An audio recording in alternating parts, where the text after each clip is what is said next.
I think there is an intense competition at the moment to hire the most talented and most intellectually able people. There is a time when I think companies have many of the adventures in the world. That involves the company's world. It was the boss's world. Now I think it reverses the case.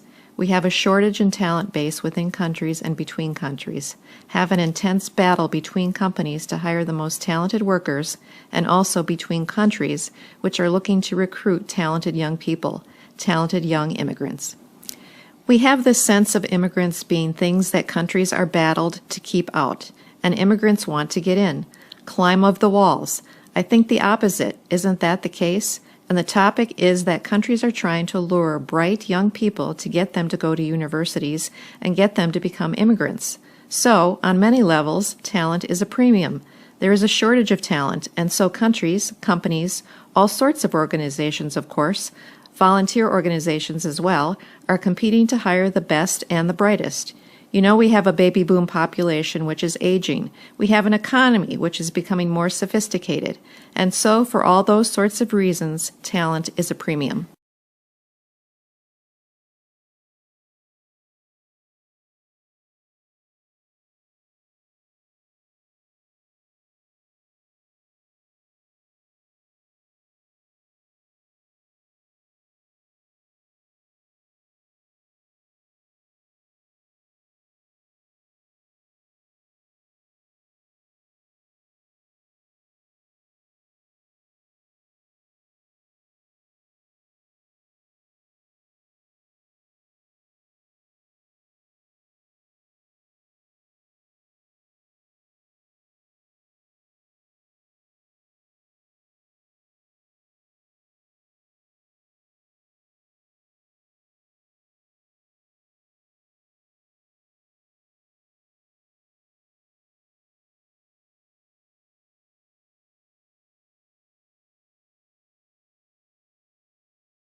The debt today is so high, it's 200,000 rupees, 300,000 rupees of peasants who have no capital. They who know within a year or two when they accumulate that kind of debt. Where is the debt coming from? It's coming from a seed that is costing 100,000 to 200,000 rupees per kilogram, depending on what you have. Seeds that used to be free used to be theirs. Pesticides each time, the more they use, the more they have to use. 12 sprays, 15 sprays, 20 sprays. Pesticides used in just the last 5 years in the land areas of India have shown up by 2,000%. That's why the free market and globalization have brought, and since we are talking about peasants who have no money, who have no capital, they can only buy expensive seeds and expensive pesticides by borrowing. And who will lend that money? The seed companies sell the pesticides, which are the same companies that sell the seeds, as you know, are now also the major creditors.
Now let's talk video. Video and audio as a tool for mobile. And here's the thing. It also works beautifully for social media and web too. You kill 3 birds with 1 stone. Do you know why TV does so well and films do so well? It's a really easy answer. We humans react best to seeing pictures of other humans talking back to us and playing all these stories and whatnot. Yet you'll find that most of the web is text. Yet when I have a 4-minute video, it does better, or when I have a slideshow that has an audio track to it, they do so much better than all my other content because we need that. This is a flat screen. We need to liven it up somehow. This is a small screen. It's not easy to read lengthy text, but if I create a lengthy article and then I create a 3-minute video or a set of 3-minute videos about it, then I've now just repurposed and I have something to use. I have differentiated from all my competitors, and I use a fancy QR code to link to these. Oh my God, we're innovating at the speed of, okay.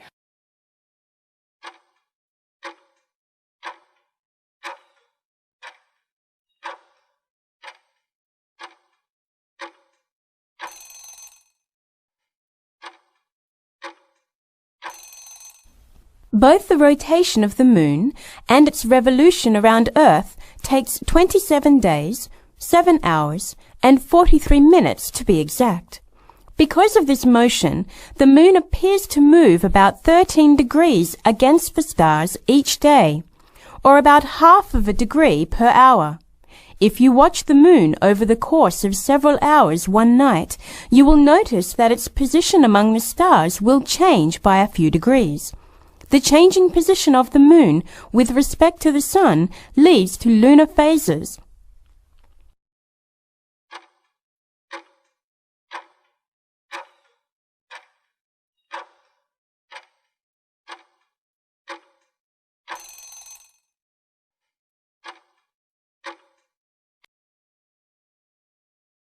Today we're going to talk some more about architecture and what makes for a good design. There are, of course, a whole range of qualities that most architects would like their buildings to possess. One of these is the durability of the building. Architects must consider how well the building will stand up to the ravages of climate and time. Will it remain robust and in good condition? Clearly, requirements will vary according to the surroundings of the building in question. A design that is suitable for Dubai will have different needs from one for Moscow.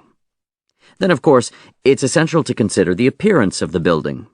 Regardless of what its purpose may be, will people find pleasure in looking at it? An original and still respected writer on architecture, the Roman Vitruvius, wrote in the 1st century that a building should delight people and should raise their spirits. Again, tastes may vary from one society to the next, but the principle remains the same.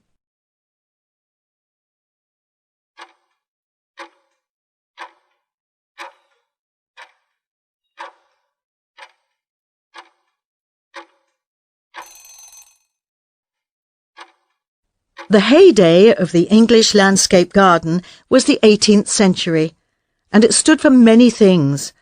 The appreciation of natural beauty, of course, but also the idea of a civilized life, good taste, one's personal philosophy, and one's social status. Gardens also, though it is hard for us to credit, became expressions of their owners' political affiliations.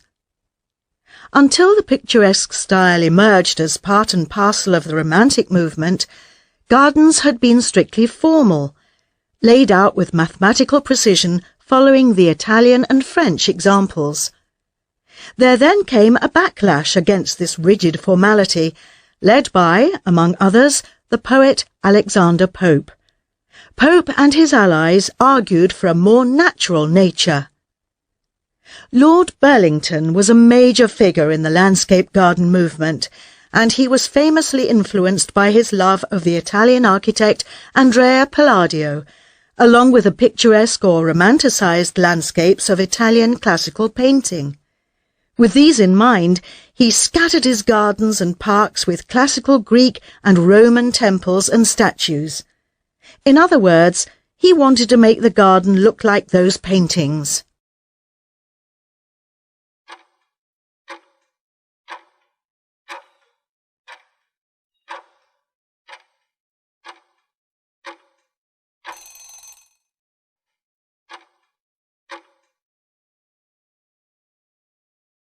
You've all probably heard about zoning laws, but many people are confused about what they are.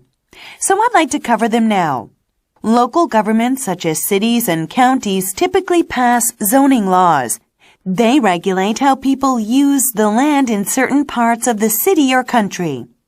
Think about our city for a moment. It's divided into various districts. Some are commercial while others are residential. This isn't accidental. It's intentional.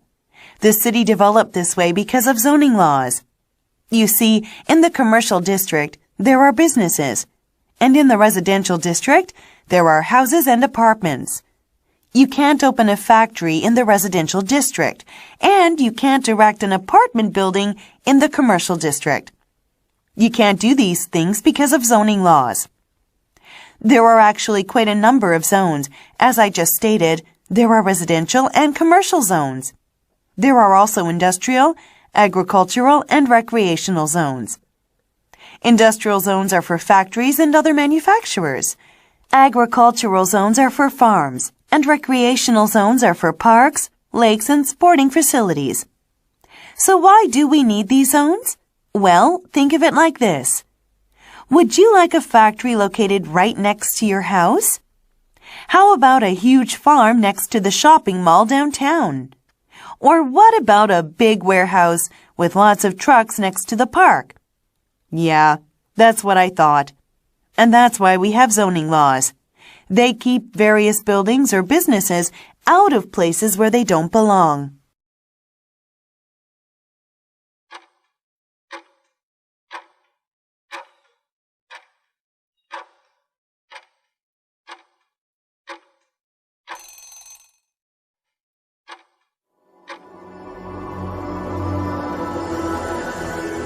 Stanford University.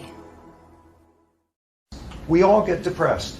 Bad stuff happens to us. We all get depressed. We feel lousy. We feel withdrawn. We feel sort of a sense of grief, and we're not taking much pleasure, and we withdraw. And then we get better. We cope. We heal. We deal with things in life. What's the deal with you that you can't do that? And there's this lurking sense given that all of us have periods of being depressed and come out the other end. When you look at people who instead go down and stay down there to this crippling extent, there's always this little voice between the lines there of, come on, pull yourself together. We all deal with this sort of thing. I will make the argument throughout here that depression is as real of a biological disorder as is juvenile diabetes. And you don't sit down a diabetic and say, oh, come on, what's with this insulin stuff? Stop babying yourself and pull it together. You will see this is just as much of a biological disorder.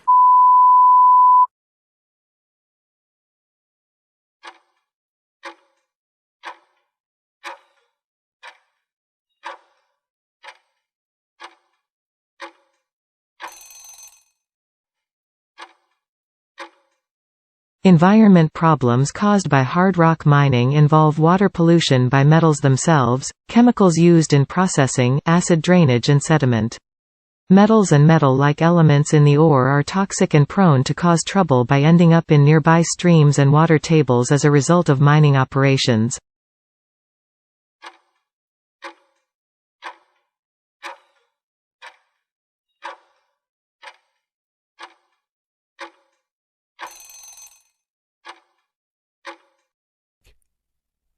Working together, they figured out that if the government was going to propose some kinds of significant tax increases, which is a good strategy, require me to at least lie something like getting something for those big tax brackets, not seeing any results.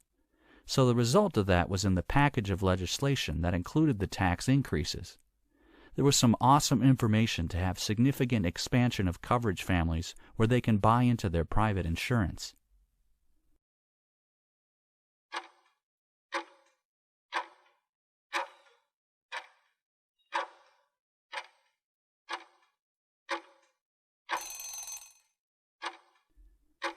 Rebuilding carbon-rich agriculture soils is the only real productive, permanent solution to taking excess carbon dioxide from the atmosphere.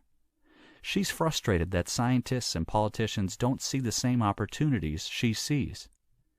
This year, Australia will emit just over 600 million tons of carbon. We can sequester 685 million tons of carbon by increasing soil carbon by 0.5% on only 2% of the farms. If we increased it on all of the farms, we could sequester the whole world's emissions of carbon.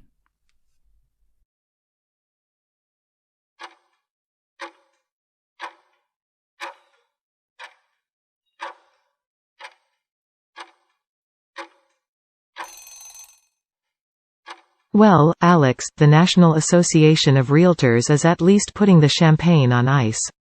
The industry group says the slight rise in sales for previously owned homes shows the housing market is finally stabilizing, which is the first sign of a recovery. Now, that of course is an interpretation of the numbers, Alex, and one that's coming from an organization known for being somewhat of a cheerleader for the housing market, since its members are made up of realtors who've been losing a lot of money in the slump. Now, for a more sober view, I talked to Wellesley housing economist Carl Case, and he says the slight uptick in sales hardly offsets the fact that numbers are down 20% from the year before.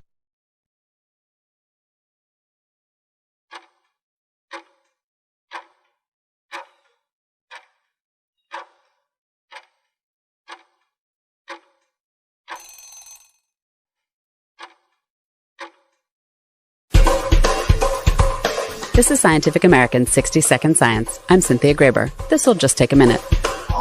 When is an ant like a piece of fruit? When it's infected by a parasite. Researchers affiliated with the Smithsonian Tropical Research Institute discovered this bizarre occurrence in Central America as they were studying the gliding ability of a certain species of ant. They found some colony members with bright red swollen abdomens. The scientists took specimens back to the lab and discovered they were full of hundreds of nematode eggs. The bright red bellies look suspiciously like the brilliant red and pink berries that proliferate in the rainforest. Researchers think that the nematode makes the ant look like fruit to get birds to eat the ants. Birds usually keep the ants off their menu because of armor and a bad chemical taste. The birds then spread parasite eggs in their droppings. Ants forage through bird droppings for seeds. They feed the infected droppings to ant larvae, beginning the infection process all over again. The red-bellied ant is the first known case of a parasite causing fruit mimicry. One of the researchers was surprised that something dumb as a nematode can manipulate its host in such a sophisticated way. But evolution works no matter how dumb organisms are. Thanks for the minute. For Scientific American's 60-Second Science, I'm Cynthia Graber.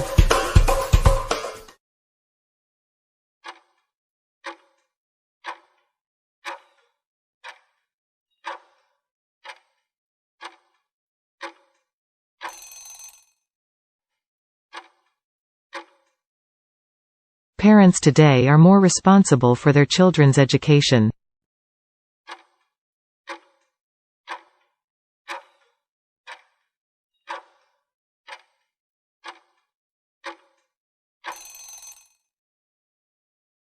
The first commercial airport was built on the island relatively recently.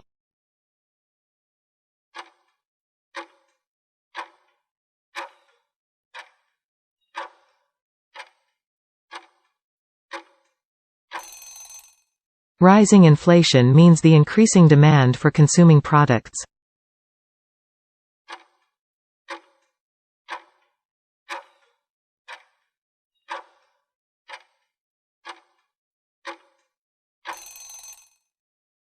Time was needed to process complex topics of the lectures.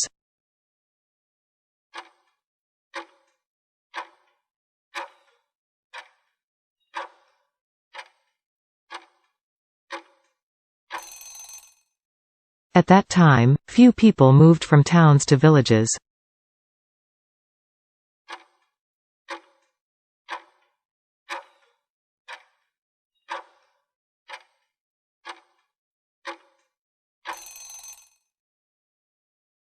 Participation rate in the study of language learning exceeded the expectations.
Institute discovered this bizarre occurrence in Central America as they were studying the gliding ability of a certain species of ant.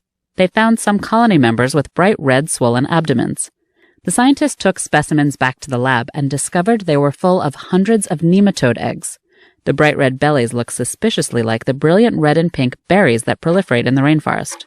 Researchers think that the nematode makes the ant look like fruit to get birds to eat the ants. Birds usually keep the ants off their menu because of armor and a bad chemical taste.